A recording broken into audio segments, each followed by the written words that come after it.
Guys అందరూ ఎలా ఉన్నారు? బాగున్నారా? నేను బాగున్నాను ఫ్రెండ్స్. మొన్న నేను రీసెంట్గా ఒక మామిడికాయతో వెల్లుల్లి ఆవకాయ పెట్టాను. సూపర్బ్ వచ్చింది. చూసారు కదా, ఎక్కువ మంచిగా నూనె వేసుకున్నాను, వెల్లుల్లిపాయలు వేసుకున్నాను, మెంతులు వేసుకున్నాను. దీని రెసిపీ నేను మీకు షేర్ చేసేసాను కూడా ఆల్రెడీ. తప్పకుండా చూడండి, చేసుకోండి. చూడండి ఆ ముక్కలు చూడండి. ఇది ఇంకా మామూలుగా టెంపరీగా పెట్టుకున్నదే, బట్ ఎంత టేస్టీగా ఉందంటే అంత టేస్టీగా ఉంది. వేడి అన్నంలో ఈ వెల్లుల్లి ఆవకాయ కలుపుకుని తింటే, నెయ్యి వేసుకుని తింటే ఎలా ఉంటుందో ఒక్కసారి ఆలోచించండి. ముద్దపప్పు కలుపుకుని ఆ ఆవకాయ నంచుకుంటే ఎలా ఉంటుందో ఆలోచించండి. అబ్బా నేనైతే ఇప్పుడు మీకు చెప్తున్నానే కానీ నాకైతే నోరు ఊరిపోతుంది. మీ అందరికీ చాలా ఇష్టమా? చూడండి ఎంత బాగా వచ్చిందో, చాలా చాలా బాగా వచ్చింది.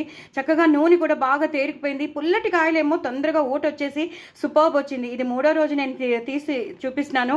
ఆ రోజు మామూలుగా ఉన్నాయి, ఇవాళ మాత్రం చూసారు కదా ఎంత బాగా వచ్చేసిందో. ఒక చేత్తో తీస్తున్న లాంచి ఇలా కదిలిపోతుంది. అద్రిపోయిందండి, అద్రిపోయింది. చాలా చాలా బాగుంది. తప్పకుండా చేసుకోండి. నేను ఎలా చేశానో అలాగే చేసుకోండి. చాలా చాలా బాగుంటుంది. ఇప్పుడు మనకి మామిడికాయలు వస్తే అసలు మనసు తీరదు, వెంటనే ఏదో ఒకటి చేసేసుకోవాలనిపిస్తుంది. ఎన్నెన్నో పచ్చళ్ళు చేసేసుకుంటాం. ఇలా వెల్లుల్లి ఆవకాయ పెట్టుకోండి, అద్రిపోయింది. చాలా చాలా బాగా వచ్చింది. అలాగే వేడి అన్నంలో పెరుగన్నం కలుపుకుని ఆ పెరుగన్నంలో ఈ వెల్లుల్లి ఆవకాయ నంచుకుంటే ఎలా ఉంటుందో ఒక్కసారి ఊహించుకోండి. ఒకసారి ఊహించుకుని తినండి, ఎంత బాగుంటుందో. పిల్లలకు కూడా కలిపి పెట్టండి, పిల్లలకు కూడా అలవాటు చేయండి. చాలా మంచిది, చాలా అంటే చాలా మంచిది. ఇందులో ఉన్నవన్నీ మంచి ఇంగ్రీడియంట్సే కాబట్టి ఆవుపొడి కానీ, మెంతులు కానీ, మనం వేసే అవన్నీ ఇలాంటివన్నీ చాలా మంచిది. సో కొత్తల్లో ఉన్నప్పుడు పిల్లలకి పెడితే తప్పులేదు, చక్కగా పెట్టండి. మీరు కూడా కొత్త ఆవకాయ తినండి, హ్యాపీగా ఉంటుంది. మనకి సాటిస్ఫాక్షన్ అనేది వస్తుంది.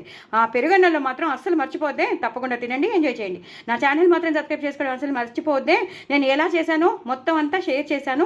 ఆ వీడియో చూడండి, రీసెంట్గానే షేర్ చేశాను కాబట్టి మీకు దొరికిపోతుంది. సో చేసుకోండి, ఎంజాయ్ చేయండి. బాయ్ అండి. హాయ్ గాయ్స్ అందరూ ఎలా ఉన్నారు? బాగున్నారా? నేను బాగున్నాను ఫ్రెండ్స్.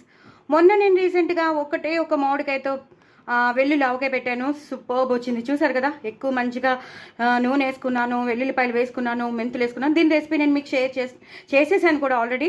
తప్పకుండా చూడండి, చేసుకోండి. చూడండి ఆ ముక్కలు చూడండి. ఇది ఇంకా మామూలుగా టెంపరీగా పెట్టుకున్నదే, బట్ ఎంత టేస్టీగా ఉందంటే అంత టేస్టీగా ఉంది.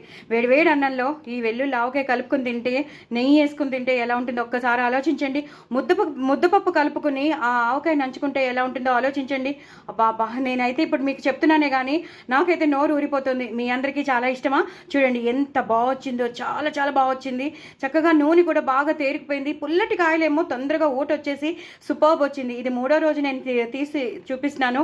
ఆ రోజు మామూలుగా ఉన్నాయి, ఇవాళ మాత్రం చూసారు కదా ఎంత బాగా వచ్చేసిందో. ఒక చేత్తో తీస్తున్న లాంచి ఇలా కదిలిపోతుంది.